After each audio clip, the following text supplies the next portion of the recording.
ORR చుట్టూ ఉన్న గ్రామాల దశ మారబోతోందా? ప్రభుత్వ నిర్ణయానికి హైకోర్టు నో అబ్జెక్షన్ తో ఇక పనులు స్పీడప్ కానున్నాయా?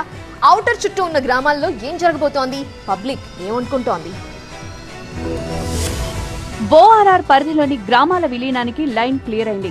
మున్సిపాలిటీలో 51 గ్రామాల విలీనానికి ప్రభుత్వం ఇచ్చిన ఆర్డినెన్స్ కు హైకోర్టులో అడ్డంకులు తొలగిపోయాయి. పంచాయతీల విలీనాన్ని వ్యతిరేకిస్తూ మాజీ సర్పంచులు వేసిన పిటిషన్ను కొట్టేసింది హైకోర్టు.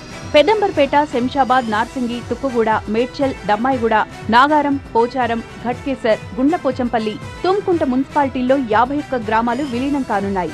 మేడ్చల్ గ్రామాల్లో మొత్తం 28 గ్రామాలు 7 మున్సిపాలిటీల్లో విలీనం చేస్తున్నారు.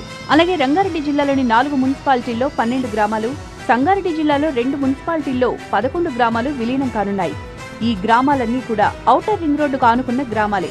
శివారు గ్రామాలు మున్సిపాలిటీల్లో విలీనం తర్వాత వీటన్నింటినీ గ్రేటర్లో కలిపే అవకాశం ఉంది. పెదంబర్పేట మున్సిపాలిటీలోని